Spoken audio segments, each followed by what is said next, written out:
आज की हमारी कहानी दोस्तों एक 20 साला पाकिस्तानी ओरिजिन नौजवान लड़की की है जिसका नाम सौम्या बेगम है। सौम्या जो है वो अपने फादर और मदर के साथ ब्रैडफोर्ड यूके में रहती है। और दोस्तों सौम्या जो है वो एक जो यूनिवर्सिटी है लीड्स में वहाँ पर बायोमेडिकल की पढ़ाई पूरी कर रही थी। जो हमारे एक कल्चर में होता है, सौम्या बिल्कुल वैसे ही अपने माँ बाप के कहने में चलने वाली और जो उनकी एक शिक्षा थी उनके ऊपर चलने वाली होनहार लड़की थी। और जो सौम्या है दोस्तों वो बचपन से ही जो बड़ी होशियार थी पढ़ने में और लोगों की मदद करने में सौम्या सबसे आगे रहती थी। इसीलिए 16 साल के बाद ही जब वो अपनी स्कूल की पढ़ाई ख़त्म करती है तो वो जो डिसेबल लोग होते हैं, विकलांग लोग होते हैं, उनकी उसके दिल में आता है कि मैं उनके लिए काम करूं। तो वो कई सालों से उन लोगों के साथ काम कर रही थी जो अपनी मदद खुद नहीं कर सकते थे और सौम्या वहाँ पर जाके उनकी हेल्प करती। और उसको अभी अभी एक केयर होम में जॉब भी मिली थी जहाँ पर विकलांग लोग स्पेशली होते हैं। तो उसको पूरा जो लाइफ थी आगे पड़ी हुई थी और साथ साथ में वो अपनी बायोमेडिकल की पढ़ाई भी पूरी कर रही थी। और दोस्तों जो सौम्या का फादर है उनका नाम है यासीन खान, जो पाकिस्तान से यूके में मूव हुए थे ब्रैडफोर्ड में। और दोस्तों यहाँ पर हम आपको मेंशन कर दूं कि यासीन खान काफ़ी देर से यूके में रह रहे हैं और यहाँ पर काम कर रहे हैं, लेकिन सभी नहीं, लेकिन काफ़ी तादाद ऐसे लोगों की है जो पुराने ख्यालों के हैं और वो चाहते हैं कि उनके जो बच्चे हैं वो भी जो उनके ख्यालात हैं उनके ऊपर चलें। ऐसा ही सौम्या के केस में दोस्तों देखने को मिलता है कि सौम्या एक मॉडर्न यूके में पली बड़ी, यूके की स्टडी उसने ली है, यूके में उसके यार दोस्त फ्रेंड्स बने हैं। लेकिन जो उसका फादर था यासीन वो बहुत ट्रेडिशनल था। वो चाहता था कि सौम्या जो है वो अपने पाकिस्तानी हेरिटेज के साथ जुड़ी रहे और जहां वो चाहते हैं वहां पर वो शादी करे, जहां पर हम चाहते हैं उन फ्रेंड्स से मिले, जैसे कपड़े हम चाहते हैं वो वैसे पहने। तो ऐसे करके सौम्या के ऊपर जो पाबंदियां थी नेचुरली वो लगनी शुरू हो गई। सौम्या दोस्तों जब 16 साल की ही थी, रिपोर्ट्स में आया है कि जो उनके फादर यासीन हैं वो तभी से सौम्या को शादी करने के लिए फोर्स कर रहे थे। तो उसको वो टीनेज में ही फोर्स करते थे कि तू मैरिज कर, लेकिन सौम्या हर बार यही कहती थी कि मैंने आगे पढ़ाई करनी है, मैंने आगे अपनी लाइफ में कुछ करना है। तो जैसे तैसे करके सौम्या ये टालती रही। और यहाँ पर मैं दोस्तों मेंशन कर दूँ कि जो यासीन खान हैं उनके भाई जो हैं जिनका नाम मोहम्मद तारूस खान बताया जा रहा है वो भी यूके में रहते हैं। और जो यासीन है वो अपने भाई के बेटे के साथ सौम्या की शादी करना चाहते थे, इसलिए वो ज़्यादा उनके ऊपर प्रेशर बना रहे थे सौम्या के ऊपर कि तू अपने चाचा के लड़के के साथ शादी कर। जैसे मैंने पहले बताया कि सौम्या यहाँ की पली बड़ी थी, वो इन चीज़ों को मानती नहीं थी। ऐसे दिन प्रतिदिन जो सौम्या थी उसके ऊपर शादी का प्रेशर बढ़ता जा रहा था। यासीन खान बात बात पर उसको बोलते थे कि मैं तेरा काम बंद करवा दूंगा, मैं तेरी पढ़ाई बंद करवा दूंगा, तू जाके तो मेरी मान और शादी कर ले। काफ़ी देर ऐसे चलता रहा उनके घर में झगड़ा और आखिरकार जो सौम्या थी उसने ये डिसाइड किया कि उसको ये पता था कि वो इस कंट्री में बोर्न ब्रॉट अप हुई है, उसको रूल्स का पता था, उसको ये पता था कि जो अथॉरिटीज़ हैं वो सौम्या को प्रोटेक्ट करेंगी अगर वो शादी नहीं करना चाहती। तो इस कंट्री में कोई भी उसे फोर्सफुली शादी के लिए मना नहीं सकता, चाहे उसका कोई अपना ही क्यों ना हो। तो ऐसा ही सौम्या ने किया, जो कि बहुत अच्छा किया था। वो अथॉरिटीज़ के पास जाती है और उनको बताती है, रिक्वेस्ट करती है कि आप मेरी हेल्प करें, मेरे जो फादर हैं वो पाकिस्तानी ओरिजिन के हैं और मेरी शादी ज़बरदस्ती अपने भाई के बेटे के साथ करवाना चाहते हैं। मैं अभी शादी नहीं करना चाहती क्योंकि मैंने अभी पढ़ना है और अपनी लाइफ में आगे बढ़ना है। तो जो यूके की अथॉरिटीज़ थी, पुलिस थी, वो भी हरकत में आ जाती हैं। वो तुरंत जाके यासीन खान के घर में पहुंच जाती हैं और उनको ये वार्न करती हैं और उनको नोटिस सर्व करती हैं। जो फोर्स मैरिज प्रोटेक्शन का एक्ट बना है यूके में, उसके तहत उनको वो वार्निंग देते हैं और कहते हैं कि अगर आपने दोबारा से सौम्या के ऊपर कोई तशद्दुद किया, कोई उसको फोर्सफुली आपने बोला, तो हम आपके ऊपर चार्जेस लगाएंगे और आपको जेल की हवा खानी पड़ सकती है। इससे थोड़ी देर के लिए जो सौम्या का एक खतरा था वो टल गया था, लेकिन सौम्या पूरी तरह से अभी खतरे से बाहर नहीं थी। तभी जो अथॉरिटीज़ थी उन्होंने जो सौम्या थी उसको ये सजेस्ट किया कि आप अगर आप चाहो तो आप अपने घर को छोड़ के कहीं और हम आपको रख सकते हैं जहाँ पर आप प्रोटेक्टेड फील करो और कोई आपको तंग नहीं करेगा। और जो सौम्या थी उसने ये डिसाइड किया कि उसके जो मामा हैं जिनका नाम दाऊद बताया जाता, वो भी यूके में ही रहते हैं, ब्रैडफर्ड के पास। उसने ये उनको अथॉरिटीज़ को कहा कि क्यों ना मैं अपने मामा के घर और अपनी जो नानी है वहाँ पर चली जाऊँ, क्योंकि वो दोनों भी अकेले हैं और अगर मैं जाऊँगी तो वो उनको कोई माइंड नहीं होगा। और ऐसे ही जो दाऊद सौम्या के मामा थे, उन्होंने हंसी खुशी जो ये अथॉरिटीज़ की रिक्वेस्ट थी उसको एक्सेप्ट कर लिया। उन्होंने कहा हाँ, मैं अपनी भांजी को, सौम्या को अपने घर में रखूँगा, मुझे कोई भी दिक्कत नहीं है।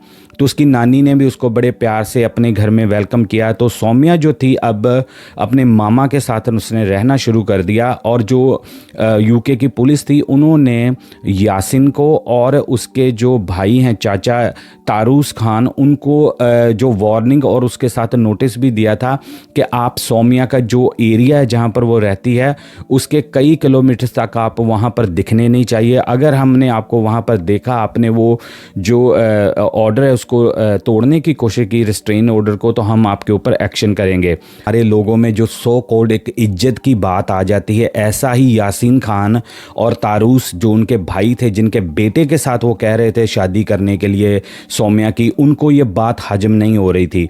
अब वो तरीके ढूंढ रहे थे कि कैसे हम सौम्या को अपने मामा के घर से वापस लाएं और उसकी शादी जो है वो तारूस खान के बेटे के साथ जो है सौम्या के चाचे के लड़के के साथ करवा दें।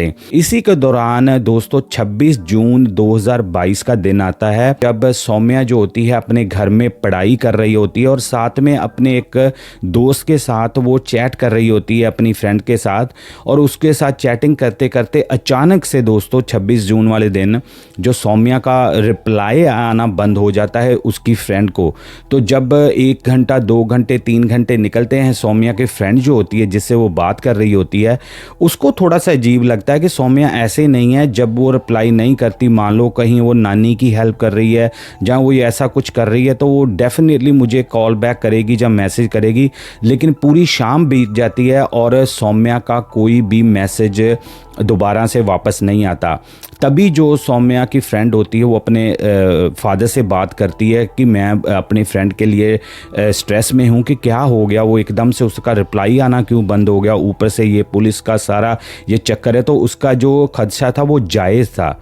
तो जो उसकी फ्रेंड का फादर होता है वो दाऊद से बात करता है सौम्या के मामा के साथ और उनको पूछता है कि क्या बात है, सौम्या ठीक ठाक है, वो फ़ोन पर रिप्लाई नहीं कर रही। तो दाऊद ने कहा कि मैं तो काम पे हूँ तो मुझे पता नहीं है, मैं घर जाऊँगा तो फिर देखता हूँ। जब दाऊद घर में आता है वापस दोस्तों, तो उसकी आंखें खुली की खुली रह जाती हैं। उसके मानो के जो पैरों के नीचे से ज़मीन खिसक जाती है कि वो देखता है कि दरवाज़ा खुला है, उसकी जो नानी है वो अपने रूम में लेटी हुई है, लेकिन सौम्या का कोई अता पता नहीं है। ना तो सौम्या वहाँ घर पे मौजूद होती है, ना ही उसका मोबाइल फ़ोन और कोई भी और चीज़ वहाँ पर पड़ी मिलती है उसको। वो बिल्कुल डर जाता है सौम्या का मामा दाऊद और वो जल्दी से पुलिस को, अथॉरिटीज़ को इन्फॉर्म कर देता, क्योंकि उसको पता था कि बैक ऑफ द माइंड उसको पता थी कि एक ऐसी हमारे घर में मसला चल रहा, कहीं उसके साथ रिलेटेड तो नहीं है। पुलिस भी मौके की जो संगीनी थी उसको देखकर जल्दी से दाऊद के घर में पहुंचती है और सारे एविडेंस वगैरह इकट्ठे करने शुरू करती है। और वो देखते हैं कि कोई ऐसे हमें स्ट्रगल का कोई ऐसा निशान मिल नहीं रहा, घर बिल्कुल स्पॉट ऑन है। लेकिन जो सौम्या है वो बिना बताए हुए घर से चली गई। जब उनकी नानी के साथ बात होती है, दाऊद पूछता है तो वो भी कहती है कि मुझे पता नहीं, मैं तो अपने रूम में लेटी हुई थी, लेकिन अचानक से मैंने पाया कि सौम्या घर पे नहीं है, तो मैंने सोचा कहीं इधर उधर बाजार वगैरह गई होगी।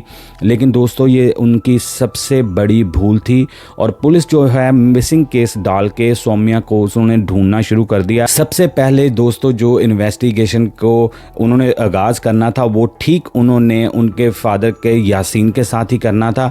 और जब पुलिस यासीन के घर में पहुंचती है तो वो पाती है कि यासीन तो पाकिस्तान चला गया है आज। और जब वो पूछते हैं कि यासीन क्यों पाकिस्तान गया है तो उनको कोई सेटिस्फैक्ट्री आंसर नहीं मिलता। वो कहते जी कोई कुछ ऐसे हो गया, तो वो कह रहा कि अचानक क्यों गया है वो, मतलब कि ऐसी क्या बात हो गई। लेकिन पुलिस वालों को कोई भी जो सॉलिड आंसर था वो मिलता नहीं है। तो पुलिस वाले जो होते हैं वह अपनी जांच का जो दायरा बढ़ा देते हैं और उसी के साथ वो नाम आता है उसके चाचा का, मोहम्मद तारूस खान का, जो उस में इन्वॉल्व थे जब ये सारा कुछ हुआ था, जब चाइल्ड प्रोटेक्शन वाले और वो सारे फोर्स मैरिज वाले इस केस में आते हैं। तो एक टीम जो होती है पुलिस की वो तारूस के घर में जाती है और वो पूछते हैं कि सौम्या कहाँ है। तो वो कहता है कि मेरे को क्या पता कहाँ है, मैं तो सुबह से यहाँ पर काम पे हूँ, तो मुझे तो कोई आइडिया नहीं वो कहाँ नहीं है, क्या हुआ। वो कह रहे कि सौम्या मिल नहीं रही। वो कह रहा मुझे कुछ नहीं पता, मैं सिर्फ अपने काम में बिजी था और ना ही मैं उधर गया हूँ, क्योंकि मुझे तो आपकी तरफ से, जो पुलिस की तरफ से वार्निंग मिली हुई है कि उस एरिया में नहीं जाना, तो मैंने वहाँ पर जाके क्या करना। फिर पुलिस वाले आगे पूछते हैं कि तुम्हारा भाई जो है यासीन खान वो कहाँ पे है। वो कह रहा कि वो पता नहीं पाकिस्तान गया है जल्दी से, कोई काम पड़ गया था। तो उन्होंने पूछा क्या काम पड़ गया था, तो कह रहा मुझे नहीं पता, बस मुझे भी ऐसे ही पता चला है। अब पुलिस के पास दोस्तों जो थी मुश्किलें जो पुलिस की थी वो और ज़्यादा बढ़ गई, क्योंकि पहले नंबर के ऊपर उनके पास सौम्या का कुछ अता पता नहीं था। जो लास्ट लोकेशन थी उसके फ़ोन की वो उसका घर ही बता रहा था, अकॉर्डिंग टू जो अपने फ्रेंड्स को सौम्या मैसेज पे बता रही थी। और दूसरे नंबर के ऊपर जो उनका हैवी शक था, बड़ा शक था, वो था यासीन खान के ऊपर, सौम्या के फादर के ऊपर, जो कि अभी इधर अवेलेबल नहीं था, वो पाकिस्तान चला गया था। तो पुलिस को ये पता लग गया था कि कुछ ना कुछ इन्हीं का कोई किया धरा है, क्योंकि क्यों यासीन खान इतनी जल्दी पाकिस्तान जाएगा बिना किसी अथॉरिटीज़ को या किसी को इन्फॉर्म करते हुए। तो उनका सारा शक जो था वो यासीन खान के ऊपर चला गया। तो उन्होंने जो तारूस खान था उनको भी वार्निंग दी कि हम जब भी आपको बुलाते हैं आपने पुलिस स्टेशन आना, हमारी हेल्प करनी। वो कहता हाँ कोई बात नहीं, मुझे आप जब भी बुलाओगे तो मैं ज़रूर आऊँगा। आगे बढ़ने से पहले दोस्तों, अगर आपने अभी तक इस चैनल को सब्सक्राइब नहीं किया तो आपकी सपोर्ट की ज़रूरत है। अगर आप ऐसा कंटेंट लाइक करते हैं तो प्लीज़ इस चैनल को कंसिडर करना सब्सक्राइब करने के लिए। चलिए कंटिन्यू करते हैं स्टोरी को। तो दोस्तों ऐसे ही पुलिस का जो जांच का दायरा था वो बढ़ता गया, लेकिन पुलिस के हाथ कुछ नहीं लग रहा था। ना तो कोई पुलिस को टिप मिल रही थी, ना ही कोई ऐसा सौम्या का पता चल रहा था कि कहाँ गई कहाँ नहीं। तो दोस्तों 6 जुलाई 2022 को, कुछ दिनों के बाद, क्योंकि जो 26 जून को ये घटना होती है जब सौम्या अपने घर से गायब हो जाती है, तो उसके बाद 6 जुलाई को कुछ दिनों के बाद दोस्तों ब्रैडफोर्ड के ही एक एरिया में एक स्ट्रीट है जिसका नाम है विलियम स्ट्रीट। वहाँ पर जो नेबरहुड है वहाँ से पुलिस को एक कॉल जाती है। और तो नेबरहुड की कॉल पे दोस्तों वो जो बंदा फ़ोन करता है वो बताता है कि जो विलियम स्ट्रीट के ऊपर एक डंप रखा हुआ है जिस पे लोग कूड़ा वगैरह फेंकते हैं, कचरा फेंकते हैं। वहाँ पर हमने देखा है कि पिछले थोड़े दिनों से मक्खियाँ जो हैं वो बहुत ज़्यादा इकट्ठी हुई हैं। और वहाँ पर जब हमने जाके चेक करने की कोशिश की कि इतनी ज़्यादा मक्खियाँ, फ्लाइज क्यों आ रही हैं, तो हमने देखा कि एक कारपेट पड़ा हुआ है, कारपेट के अंदर कुछ चीज़ दिख रही है, लेकिन हमने उसको छेड़ा नहीं है क्योंकि हम नहीं चाहते थे कि कोई ऐसी चीज़ ना हो जिससे कोई और ज़्यादा परेशानी बढ़ जाए। तो प्लीज़ आप आके तो देखें। और अथॉरिटीज जो थी वो अलर्ट हो जाती हैं, वो तुरंत अपनी एक टीम को विलियम स्ट्रीट पर ब्रैडफोर्ड पर भेजती हैं जहां पर वो डंप होता है, कचरे का एक पड़ा होता है। तो वहां पर दोस्तों जाके वो देखते हैं कि एक क्लीन पड़ा हुआ है और क्लीन को ऐसे रोल किया हुआ है और क्लीन के अंदर कोई चीज़ पड़ी हुई है, कुछ है। तो जब दोस्तों पुलिस वाले कोशिश करके उसको क्लीन को निकालते हैं बाहर उस कूड़े से, कचरे से, और उसको खोलते हैं, तो दोस्तों जो शक था पुलिस को, जहाँ जो लोग वर्ष सोच रहे थे वही हुआ दोस्तों। और कोई नहीं था उस क्लीन के अंदर, वो 20 साल नौजवान सौम्या बेगम ही थी। उसकी बॉडी के रिमेन्स थे जो पुलिस ने उस कचरे के डब्बे से कारपेट के अंदर दोस्तों उन्होंने पाया। और जब पुलिस वाले ये देखते हैं तो वो भी शॉक हो जाते हैं और वो पुलिस में अपनी कस्टडी में उस बॉडी को ले लेती है और फोरेंसिक जांच के लिए और पोस्टमार्टम के लिए बॉडी को वो भेज देते हैं। अब दोस्तों पुलिस के पास बड़ा सवाल ये था कि क्या यासीन खान ने पाकिस्तान से जाने से पहले वहाँ पर जाके ये काम किया है, जहाँ कोई और बंदा है जिसने जाके सौम्या के घर में उसको अटैक किया और उसको ऐसे रोल करके कारपेट में कचरे वाले डब्बे में फेंक दिया। तो पुलिस दोस्तों अपने पूरे खबरियों को, पूरी इंटेलिजेंस को एक्टिवेट कर देती है। तब उनको एक दिन जाके एक सुराग मिलता है कि जो फैक्ट्री में जहाँ पर तारूस खान काम करता है वहाँ से उनको खबरी ने रिपोर्ट दी कि जब ये इंसिडेंट हुआ था 26 जून को, उस समय जब ये तारूस खान अपनी जॉब पे था तो वहाँ से 1-2 घंटे के लिए ये काम छोड़ के गया था। ये पहले नहीं पुलिस वालों को पता चला था, लेकिन जब ये बॉडी मिलने के बाद लोगों और अवेयर हो गए, उन्होंने फिर आसपास देखा तो एक बंदे ने फिर बताया कि ये तारूस खान उस दिन ज़रूर काम छोड़ के गया था, लेकिन हमें ये नहीं पता था कि वो कहाँ गया है। तब पुलिस वाले जो थे वो और ज़्यादा जो शक की सुई है वो तारूस खान के ऊपर डाल देते, क्योंकि पहले भी तारूस खान ने सौम्या को धमकी दी थी अपने बेटे की शादी ना करने से। अब पुलिस को वो एक कड़ी मिल गई थी, लेकिन अभी पूरी वो क्राइम को उन्होंने लिंक करना था ताकि वो उनका केस स्ट्रॉन्ग हो सके।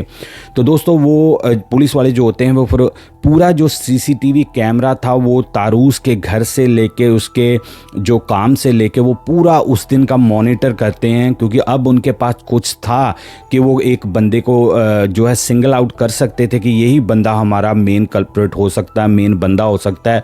तो तब दोस्तों सीसीटीवी में खुलासा होता है कि 26 जून वाले दिन उस समय जब सौम्या गायब हुई थी, तारूस अपने काम से निकलता है और वो डायरेक्टली अपनी गाड़ी लेकर जहां पर उसके मामा दाऊद का घर होता है उसकी तरफ उसने जाना शुरू कर दिया।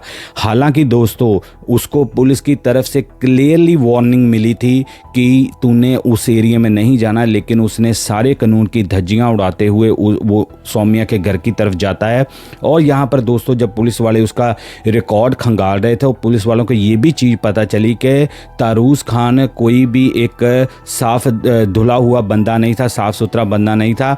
उसने एक बार जेल की हवा यूके में ऑलरेडी खा चुकी थी और वो केस था उसने अपनी नाबालिग बेटी की शादी करवा दी थी धक्के के साथ फोर्सफुली, और उसकी वजह से ये जेल में भी रह के आया था। तो अब पुलिस वालों को जो था ना पूरा पता चल गया था कि यही हमारा मेन बंदा है। तो पुलिस वालों ने दोस्तों जो था वो सीसीटीवी कलेक्ट किया और उन्होंने देखा कि ये गाड़ी 26 जून को जाके सौम्या के घर में दोपहर को रुकती है और वहाँ से ये अंदर जाता है, और जब अंदर जाता है ये खाली हाथ दोस्तों जाता है। लेकिन जब ये गाड़ी में वापस आता है तारूस खान, वो एक कारपेट में कुछ लपेट के वापस अपनी वैन में रखता दिखाई दिया गया, और पुलिस वालों को ये पता चल गया था कि ये और कोई नहीं है, ये सौम्या ही है जिसको इसने मार के उसको कारपेट में गोल करके तो अपनी वैन में रखा है। तो पुलिस ने अब ज़्यादा समय बर्बाद नहीं किया, वो पहुंचते हैं तारूस खान के पास और वहां पर उसको अरेस्ट डालते हैं। और जब उसको पुलिस स्टेशन वापस लेके आते हैं तो इनिशियली जो तारूस खान होता है वो बोलता है कि हाँ मैं गया था उस सौम्या के घर में, लेकिन मैंने नहीं उसको ऐसे मारा। तो पुलिस वाले ने कहा तू इससे पहले कि कुछ और ज़्यादा कहे, हमारे पास पूरी सीसीटीवी की कवरेज है कि तूने वहाँ पर जाके विलियम स्ट्रीट पर ये बॉडी डंप भी की है।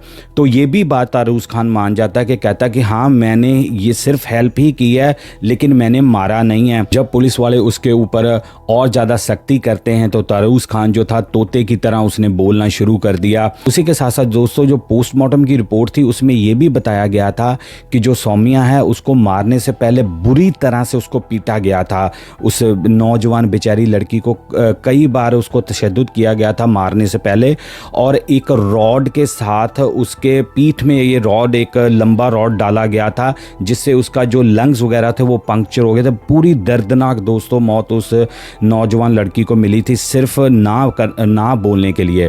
तो जब तारूस खान को पता चल गया कि मैं फंस गया हूं तो फिर उसने तोते की तरह बोलना शुरू कर दिया और उसने रीज़न यही दोस्तों बताया कि मैंने सिर्फ ये किया है अपने घर की इज्जत बचाने के लिए, अपनी रूट्स को जो था उसको प्रोटेक्ट करने के लिए, क्योंकि सौम्या जो है वो हमारे ख़ानदान के ऊपर एक शर्मिंदगी का बायस बन सकती थी। वो हमारी फैमिली के कहने में नहीं थी। उसने मेरे बेटे की शादी को ना क्यों बोला, उसका कहीं और बार कोई बात थी, ऐसे करके उसने अपनी तरफ से ना एक स्टोरी बनानी शुरू की। पुलिस वालों के पास अब इनफ एविडेंस दोस्तों आ गया था कि ये काम इसी ने किया है, और पुलिस वालों को ये भी पता चल गया था कि जो सौम्या का फादर है यासीन खान वो पाकिस्तान क्यों भागा था, क्योंकि वो नहीं चाहता था कि जब पूरी प्लानिंग जो उनके घर में ही बनी थी तारूस खान के साथ, इसके फादर की, वो इसमें इन्वॉल्व हो, तो इसलिए इन्होंने उसको टिकट देके पाकिस्तान भेज दिया था। और ये कांड सारा तारूस खान ने, उसके चाचा ने सौम्या के साथ ऐसा किया। और दोस्तों जब सारा केस कंपाइल करके पुलिस कोर्ट में पहुंचती है ब्रैडफोर्ड में, और क्राउन कोर्ट ने दोस्तों सारे गवाहों को मद्देनजर रखते हुए सारी बहस को सुनने के बाद तारूस खान को उम्र कैद की यूके में सज़ा सुनाई है सौम्या अपनी भतीजी के कत्ल में। और दोस्तों इसके साथ ही जज ने पूरी तरह से फटकार लगाई तारूस खान और यासीन खान को कि तुम लोग इन कंट्रियों में आते तो हो, लेकिन तुम नहीं चाहते कि तुम्हारे जो बच्चे हैं वो तुम्हारे मर्जी से कहीं शादी करें या ना करें, क्योंकि तुम उनके ऊपर सख्ती करते हो, उनको फ्रीडम नहीं देना चाहते कि तुम इन कंट्रियों में आके उनको भी उसी कल्चर के में कैद करके रखना चाहते हो जहां से तुम आए। तो पूरी तरह से जज ने कोर्ट रूम में इनको फटकार लगाई और उम्र कैद की दोस्तों इसको सज़ा सुनाई। यहाँ पर दोस्तों सवाल ये आता है कि देखो वो एक नौजवान लड़की थी जिसने अपने राइट को इस्तेमाल करते हुए पुलिस की मदद तो ली, लेकिन वो खतरे को भांप नहीं पाई कि ये जो दरिंदे हैं ये अपनी सो कॉल्ड इज्जत को बचाने के लिए वो कहीं कहीं हद तक भी हो, किसी हद तक भी वो जा सकते हैं। और देखो दोस्तों इस बंदे की हिम्मत देखो, ये तारूस खान की, ये कह रहा है कि मैंने सिर्फ अपने घर की इज्जत बचाने के लिए उस मासूम बच्ची का कत्ल किया, बेटी का। इस बकबख्त को ये नहीं पता, इस जानवर को, हैवान को ये नहीं पता कि अब जो उसके ख़ानदान की इज्जत हो रही है पूरे यूके, पूरे वर्ल्ड में, उसका क्या है। जो उसकी बेइज्जती हो रही है इनके पूरे परिवार की, उसका क्या है। यही दोस्तों हमारे लोगों का ना एक काम है कि ये इन कंट्रियों में आना तो चाहते हैं, बच्चे तो यहाँ पर लाना चाहते हैं, लेकिन वो नहीं चाहते कि इनके बच्चे कभी इंडिपेंडेंट हो, जहाँ वो कहीं अपनी मर्जी से कुछ कर सकें। वो 16 साल की बच्ची थी जब दोस्तों उसका फादर यासीन खान उसके ऊपर प्रेशर डालना शुरू किया था कि तू जल्दी से शादी कर ले। 16 साल की लड़की, और कहाँ की दोस्तों मैं बात बता रहा हूँ, कोई पिछड़े हुए एरिया की बात नहीं बता रहा, ये यूनाइटेड किंगडम की, यूके, इंग्लैंड की दोस्तों मैं बात बता रहा हूँ। ये ऐसे दरिंदे हैं कि जहाँ भी जाएंगे दोस्तों ये नहीं सुधरने वाले। मैं सबको एक ही रस्सी में नहीं बांध रहा दोस्तों, बहुत ज़्यादा यहाँ पर फैमिली हैं बांग्लादेश, पाकिस्तान, इंडिया से, जो अपने बच्चों को फ्रीडम देते हैं, अपने बच्चों को पूरी तरह सपोर्ट करते हैं जहाँ भी वो पढ़ना चाहें, जहाँ भी वो रिलेशन बनाना चाहें। ये मैं सबको नहीं बोला, लेकिन कुछ दोस्तों ऐसी काली भेड़ें हैं हम में जिनको एक्सपोज करना बहुत ज़रूरी है। तो मेरी रिक्वेस्ट है दोस्तों इस वीडियो को आप शेयर ज़रूर करना लोगों के साथ, ताकि ऐसे जो लोग भेड़िए छुपे हुए हैं हमारी कम्युनिटी में, उनका जो चेहरा है सबके सामने आ सके, ताकि वो अपने बच्चों को फ्रीडम दे सके कि वो अब पिक एंड चूज़ करें कि कहाँ पर उन्होंने अपनी लाइफ स्पेंड करनी है, ना कि वो ये कहें कि नहीं जहाँ पर मैं जिस भी खूंटे से तेरे को मैं बांध दूंगा तेरे को वहीं पर बांधना पड़ेगा। ये दोस्तों देखो किन दिनों की हम बात कर रहे हैं, रीसेंट दिनों की बात कर रहे हैं इन कंट्रियों में। तो दोस्तों ये स्टोरी मेरा करने का सिर्फ यही मकसद था कि अवेयरनेस लोगों में पैदा की जाए। अब ये सारे अपने जो पाप इसने किए हैं सारी उम्र दोस्तों जो है जेल में काटेगा। और दूसरे नंबर के ऊपर दोस्तों ये जो फैमिली अपनी इज्जत बचाने वाली थी, अब धब्बा ये जो है उनकी बेटी को खुद मारने का पूरी लाइफ तक, इनकी जनरेशन्स तक जाएगा। तो क्या फ़ायदा मिला? कुछ इज्जत बचाने का फ़ायदा मिला? ना करो यार, ऐसे काम ना करो। इन कंट्रियों में आके इन कंट्रियों के लॉ को फॉलो करो। अगर आप इन कंट्रियों में अपना फ्यूचर अच्छा करते हो, अपनी लाइफ को अच्छा बनाते हो, तो इनके कानूनों को भी मानो और अपने बच्चों को ना ऐसे फोर्स करो। मैंने कई स्टोरीज़ ऐसी दोस्तों की हैं जिसमें यंग बच्चियाँ ख़ास तौर पे उनके साथ ऐसी दोस्तों हरकतें की गई हैं। तो आपको दोस्तों ये क्राइम स्टोरी कैसे लगी आप कमेंट्स में ज़रूर बताना। मैं मिलूँगा एक और नई क्राइम स्टोरी में, तब तक के लिए एज यूजुअल दोस्तों जय हिंद।